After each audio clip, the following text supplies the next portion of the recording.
Los demás se sienten manipulados. Ese es el tema. Sí. En algún momento se sienten, aunque no sea tu intención, pero los demás empiezan a sentirse manipulados. Ya tu llanto no le significa mucho, claro. Ya tus ganas de divorciarte no significa mucho, ya tus ganas de morirte ya no significa mucho, lamentablemente, porque si vos activas esos recursos en todo momento, en algún momento la gente deja de tomarte en serio y eso es lamentable. Autosegurizarme sería una palabra que yo usaría, es decir, volver a mí mismo a decirme, hey, tranquilo, esa historia ha terminado.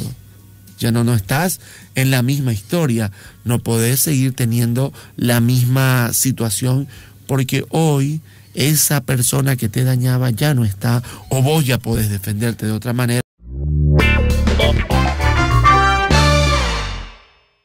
¿Qué tal amigos? ¿Cómo están? Sean bienvenidos a este espacio de formación, de crecimiento personal sobre un tema que va a ser muy importante para la capacidad que tenemos los seres humanos de conectar con lo que nos ha hecho daño y poder superarlos, ¿no?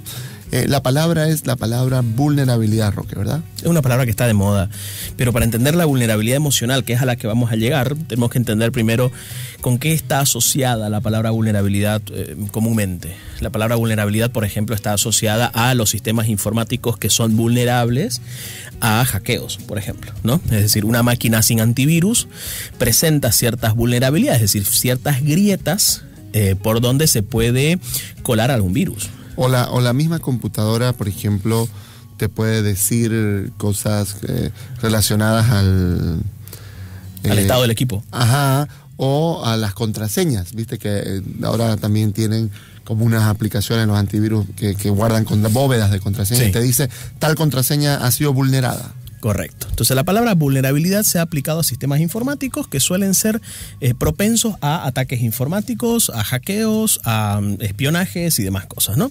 También la palabra vulnerabilidad la hemos ido asociando comúnmente a situaciones de tipo social. Por ejemplo, una población que se vio inundada por un fenómeno climático, ¿no? Inundaciones, tormentas, huracanes. Se habla de una población vulnerable, ¿no? Como también se habla de población vulnerable aquellas que por diferentes razones no gozan de la calidad de vida suficiente para vivir como dignamente, ¿no? Entonces son poblaciones vulnerables. Las poblaciones vulnerables, en un sentido social de la palabra, significa que son personas que no están en las condiciones adecuadas para la vida, para la manutención, para el trabajo y para todo lo que significa, qué sé yo, están como más ligados al sentido de supervivencia, están dedicados a sobrevivir y no pueden trabajar, no pueden hacer una vida normal como debiera ser dignamente una persona normal, ¿no? El prototipo quizás es lo que se llama personas en situación de calle, ¿no? Sí. Que están vulnerables a un montón de situaciones difíciles. Esa es una población vulnerable. Correcto, ¿no? Una población vulnerable es las personas que viven en la calle, por ejemplo, ¿no? O personas a las que no tienen acceso a agua, luz, a servicios básicos. Tienen cierto nivel de vulnerabilidad porque son más proclives a, por ejemplo, si no tenés alcantarillado, a desarrollar ciertas enfermedades, por supuesto. Correcto. Pero de la vulnerabilidad que por ahí vamos más a desarrollar o lo que más vamos a asociar a la vulnerabilidad es la vulnerabilidad emocional, ¿no? La sensación de estar bajo riesgo. Correcto. La sensación de que hay algo que me está como sobrepasando. Sí. ¿No es cierto? Y tiene que ver con que en la vida nos han pasado situaciones difíciles, problemáticas, traumáticas, ya sea por un evento muy específico, un evento que generó en mí una sensación de indefensión tal que me desarrolló un trauma, o por ejemplo cosas que no fueron tan específicas como puede ser un abuso sexual, por ejemplo, pero que fue continuo. Entonces, una mamá que nunca me validó, que nunca me permitió llorar, un papá que jamás me dijo nada de reconociendo mi esfuerzo, por ejemplo, y es una cosa que se dio en el continuo de mi vida, ¿no? Pues bueno, va a empezar a generar en nosotros vulnerabilidad. Y algo importante que tenemos que decir, Roque, es que todos tenemos alguna vulnerabilidad. Somos vulnerables ante algo o ante alguien específico. Hay gente muy profesional, muy bien formada, que le va muy bien en la vida, pero pisan la casa de sus papás y de pronto empiezan a sentirse mal, incómodos, nerviosos, ansiosos, porque están esperando, por ejemplo, la crítica, ¿no? Y en el transcurso de su vida pueden más o menos manejar todo, pero frente a un tipo de escenarios, un tipo de personas o alguna situación particular, sienten que no pueden manejarlo, ¿no? Generalmente las personas vulnerables, es decir, la vulnerabilidad emocional a la que nos hemos estado refiriendo, y vos decías y remarcabas, todos somos vulnerables a algo, ¿no? O a alguien, o a una situación. Hay que partir un poquito de la idea, sobre todo para entender eso, de que el cerebro es un órgano que asocia cosas. Es decir, aprendemos mucho por asociación. Para vos hacer el número 2 tuviste que aprender a hacer un patito en el colegio. Para aprender a dibujar el número 1 tuviste que hacer palitos. Es decir, para aprender a contar hemos tenido que usar manzanitas, maíces, dependiendo de la época en la que usted aprendió a sumar, se usaron unos u otros elementos, ¿no? Entonces, ¿qué se pretende con eso? Entender que empecemos a asociar los números con ciertas cosas que ya conocíamos previamente. ¿Por qué es útil entender esto? Porque el cerebro trabaja por asociación, es decir, cuando el cerebro entiende que estamos en una situación de peligro, sea lo que fuere, estamos en la casa en donde nos golpeaban, o estamos sintiéndonos de una manera muy similar a como nos sentíamos con nuestra madre si lo sentimos con nuestra pareja. Nos estamos sintiendo de una forma que ya conocía esta sensación. Y cuando el cuerpo entiende que estamos ante una sensación parecida a la anterior, la respuesta es de rechazo, de evitación, de querer salir de ahí o querer pelear para evitar tal o cual situación. Es por eso que hay mucha gente que dice, yo no sé por qué me comporto de esta manera, yo no sé por qué me pasa esto ante ciertas cosas, ahora que lo pienso me pasa más con este tipo de sensaciones. Son personas que generalmente dan cuenta de una vulnerabilidad, mas no han logrado conectar del todo de dónde vienen esta. Y es ahí donde nos vamos a basar, digamos, nos vamos a enfocar el día de hoy en este programa en qué cosas hacen o hacemos los seres humanos o podemos hacer con nuestra vulnerabilidad que a lo mejor no nos llevan a los mejores escenarios y qué poder hacer en el caso que alguno de nosotros nos encontremos en alguno de ellos. Sí, y pensando en eso vamos a ver algunas situaciones que se podrían complicar. No sé si, bueno, la idea es un mal manejo de la vulnerabilidad, vamos a decir, ¿no? Sí. ¿Qué escenarios pueden desarrollarse que podrían darnos cuenta de que hay algo que podemos manejar mejor en torno a ese tema, ¿no? En primer lugar, vamos a pensar en la gente que niega a mostrarse, a mostrar su vulnerabilidad, sí, ¿no? Porque, como por ahí decíamos antes de la pausa, siente de que si muestra la vulnerabilidad es menos, sí, es infravalorado, ya no lo van a respetar, ya no lo van a admirar, ya no lo van a querer. Entonces mantiene negando su vulnerabilidad y por lo tanto vive huyendo, ¿no? O está también la persona que piensa que si yo hago esta queja, si yo muestro esta necesidad, siento que no se va a tomar en cuenta, siento que va a ser en vano. ¿Para qué le voy a decir a mi esposa que me duele esto? Si sé que al final no me va a hacer caso, si sé que al final se lo va a pasar por donde quiere. ¿Para qué le voy a decir a mi esposo que necesito esto afectivamente hablando si se va a dar la vuelta y lo va a ignorar, lo va a hacer caso omiso o me va a tratar? Es decir, cuando yo anticipo ¿para qué lo voy a mostrar? Voy negando esa vulnerabilidad, voy escondiéndola, me la voy tragando, o si no, hay personas, por ejemplo, que han vivido en hogares tan conflictivos, Ricky, donde cualquier cosa significaba una explosión, que terminaron guardándose las cosas. Ayer conversaba con una persona que me decía, Roque, yo sentía cosas por mi papá y a veces quería decirle algo, pero no quería acercarme porque yo no sabía si me iba a topar con el cariñoso o con el explosivo.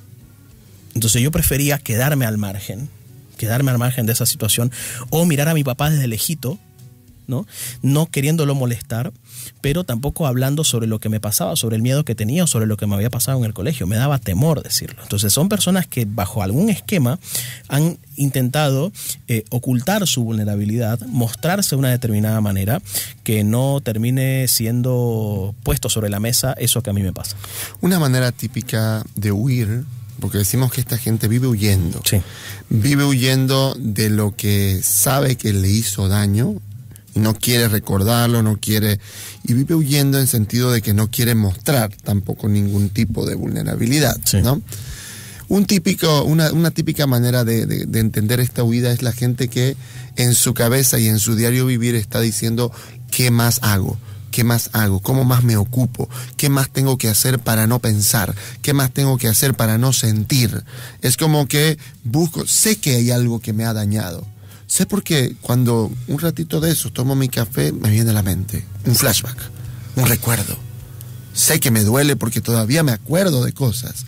Sé que me duele porque durante la semana vivo luchando por no acordarme, pero sé de qué no me quiero acordar. Entonces, soy consciente y a propósito busco no ir hacia atrás, no mostrarme, busco entretenerme, busco divertirme, busco estar súper, hiper, mega archi ocupado, busco tener siempre un trabajo que hacer en mi trabajo oficial, o cuando llego a casa veo todas las miles de opciones que tengo que hacer para ocuparme, porque sé de lo que estoy. O sea, no es una cosa que no sea consciente, soy consciente, pero no quiero. O busco que no me afecte. Son el tipo de personas que llegan a terapia para decir, mire, vengo a terapia porque me afecta esto, pero vengo a que no me afecte. Veo a que yo me muestre invulnerable ante lo que hace mi pareja, ante las críticas de mi padre. Están tratando no el síntoma. Claro que no. Quieren el síntoma, que se acabe el malestar. Correcto. ¿No? Pero no quieren.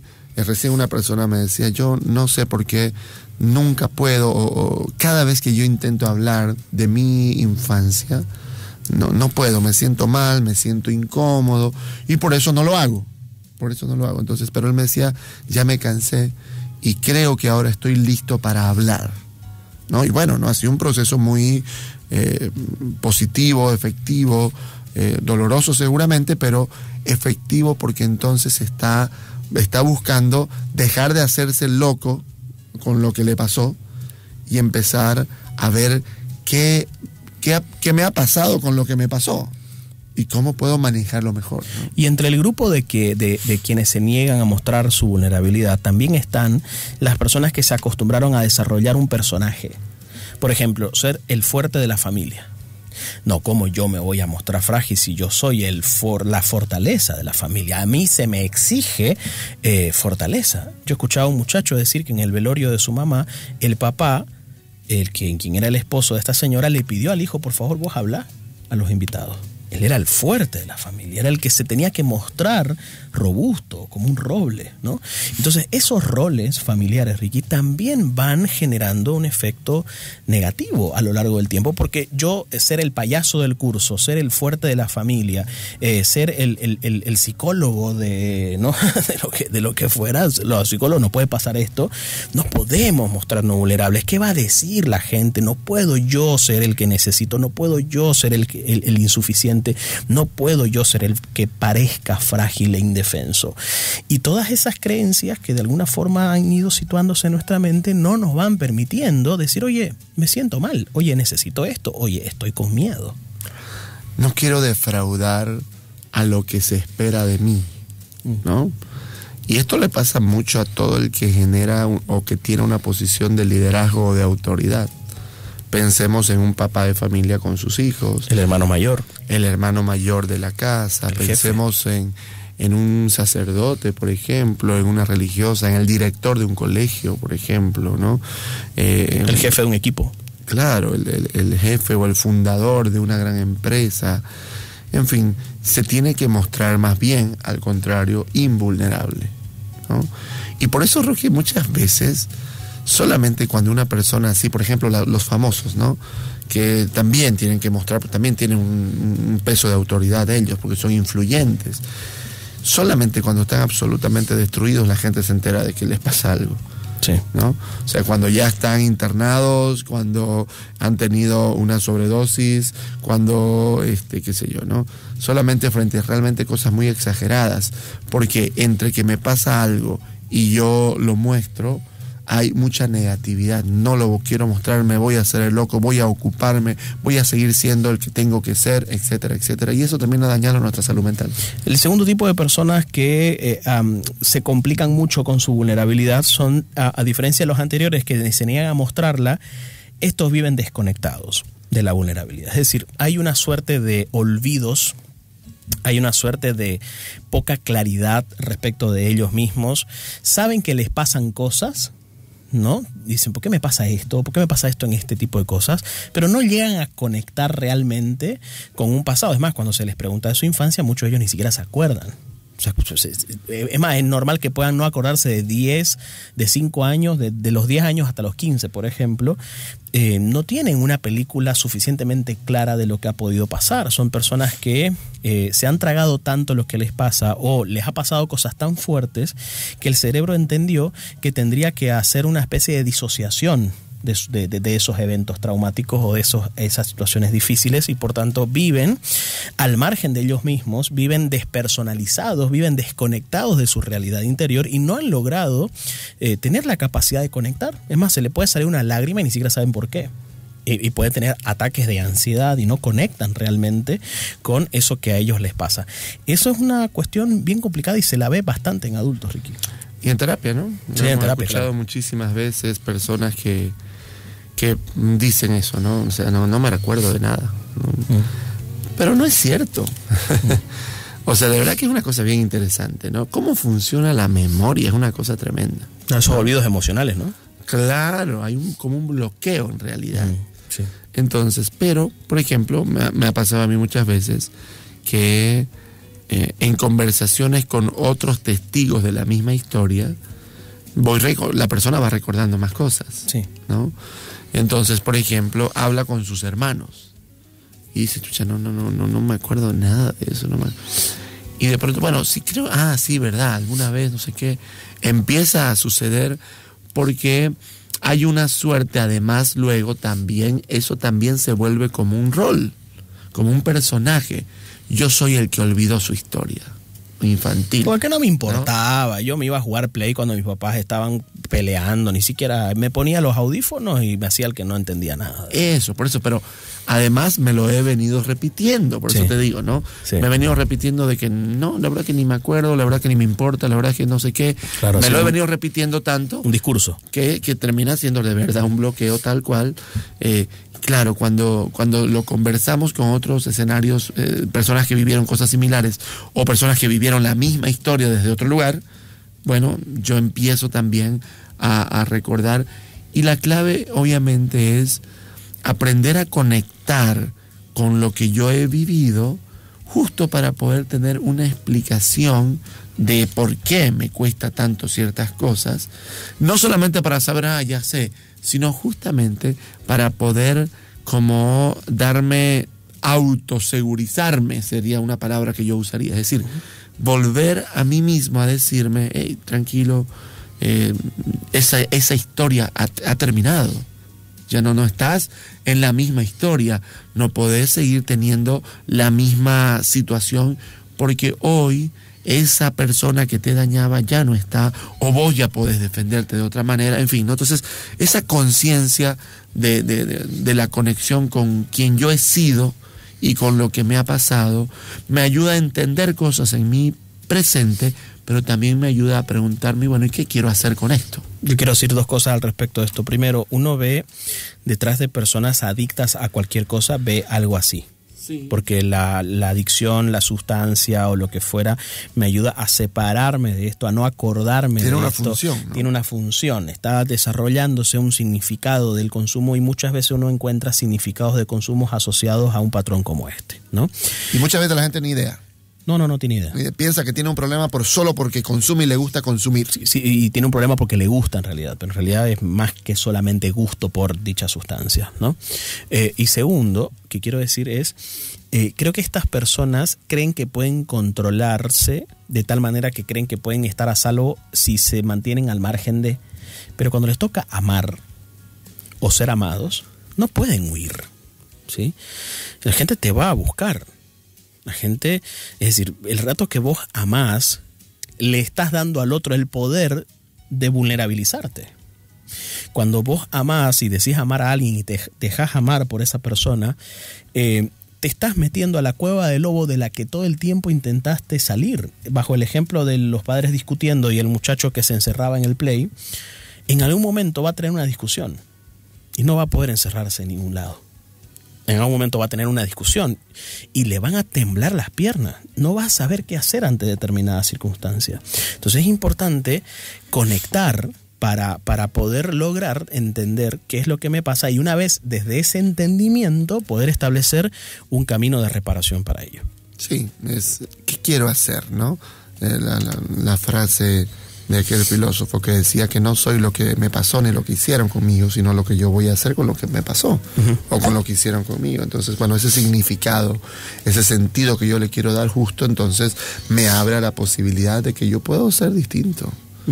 O puedo, ¿no? Si el alcohol era eso que me ayudaba a lidiar con lo que me pasó en su momento, cuando yo me conecto con lo que me pasó en su momento, por ahí puedo empezar a tener algo mejor que el alcohol, alguna otra manera o herramienta que me ayude a buscar sentirme mejor conmigo mismo, ¿no? En algún momento el alcohol hasta me ayudó a lidiar con cosas, pero obviamente luego terminó haciéndose un problema mayor, ¿no? Por último, hay un tercer tipo de personas que pueden ser o tener problemas con su vulnerabilidad o el manejo de la vulnerabilidad, que es las personas que se sienten vulnerables todo el tiempo. Es una suerte de que viven desde la vulnerabilidad, ¿no? Funcionan desde ese lugar, por ejemplo, de victimización. Vos todo el tiempo me haces cosas, vos todo el tiempo me haces sentir así, claro. Vos sos el problema, vos mirá cómo me haces sentir. Sí, de alguna manera busco culpabilizar y victimizarme, ¿no? Sí. Un caso interesante es el desconfiado, ¿no? El que... Ok, tiene razones para desconfiar, porque bueno, no le fallaron. Le pasó lo que le pasó. Claro, le fallaron en la vida, le falló el papá, le falló la mamá, en fin, ¿no? Y entonces, ok, desconfiado va a estar, por ejemplo, una persona que se ha criado en un hogar, ¿no? Recién, pues bueno, conversaba con alguna persona de este tipo, y por ejemplo me hacía notar una cosa que a veces no está muy clara, de personas en los hogares. La mayoría de las personas que crecen en hogares sí tienen familias, ¿no? En instituciones, decís, hogares e instituciones. Claro, perdón, sí, en instituciones, de casas hogares se llaman, ¿no? Sí. Bueno. Y la mayoría tienen familia, ¿no? Hay un grupo que no, pero la mayoría tienen familia. Y en estas familias suelen haber momentos, días estipulados de visitas. Y claro, un niño o una adolescente que ha esperado la visita que no llega, por supuesto desarrolla algún tipo de vulnerabilidad. Obviamente, le fallaron, no estuvieron, lo abandonaron. No solo, bueno, estoy hablando de un tipo de fragilidad particular, sí. Pero no, el papá que emigró, el que se fue. Y se fue, sí, para darme un mejor futuro, pero me dejó sin la sensación de presencia amorosa, porque resulta que de los dos el más amoroso era él. Sí. Mi mamá no tenía capacidad de mostrar cariño, se fue él, no hubo quien me dé... Okay, hubo una historia así, ¿no? Entonces, cuando yo me conecto con esas historias, por ejemplo, de abandono o de rechazo, claro, hay un sentido de por qué soy como soy. El tema es que yo me he instalado en ese lugar. Desarrollo rencor, desarrollo victimización y me gusta culpabilizar. Y mi personalidad la armo en función a ese tronco. Sí. ¿No? Todo mi ser termina explicando todo aquello. Eso termina siendo un componente identitario. Ser el abandonado, ser el que nadie quiso, ser el que... ¿Se entiende? Entonces, cuando todo este componente de identidad va armándose en función a esta herida, lógicamente no puedo a otra cosa más que siempre mostrarla. Más que siempre reflejarla, porque parte de mostrar lo que soy es mostrar la vulnerabilidad que ha permitido que yo sea lo que yo soy, ¿no? Sí, yo recuerdo, por ejemplo, ¿no? Dos casos. Uno creo que hemos comentado alguna vez de una persona a la que acompañamos nosotros a tener buenas entrevistas de trabajo a partir de una condición relacionada con autismo. Sí. ¿Verdad? Y entonces él buscaba no mostrar eso, que no se den cuenta. Nosotros le dimos que se den cuenta, más bien decirlo. Tengo yo una situación, y le fue mucho mejor. También recuerdo perfectamente el ejemplo que yo daba, personas que, por ejemplo, tuvieron se criaron en una casa hogar, ¿no? Y también intentan que los demás no se den cuenta, que no sepan que a mí, que yo crecí en tal, o que yo estudié, por ejemplo, que no sepan que yo estudié en un colegio fiscal. Entonces, evito además no poder de hablar de los colegios. Si hay conversación sobre compañeros de colegio, yo no intervengo, no me meto, porque yo no quiero que sepan que estudié en un colegio fiscal, porque tengo una sensación con esa cuestión, ¿no?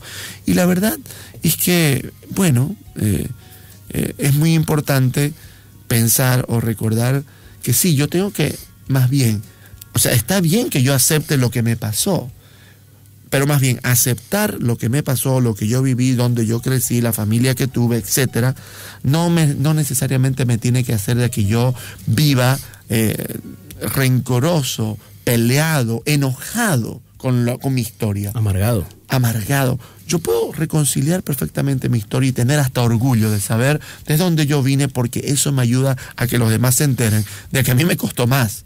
Y que si estoy aquí es porque realmente he tenido que esforzarme mucho.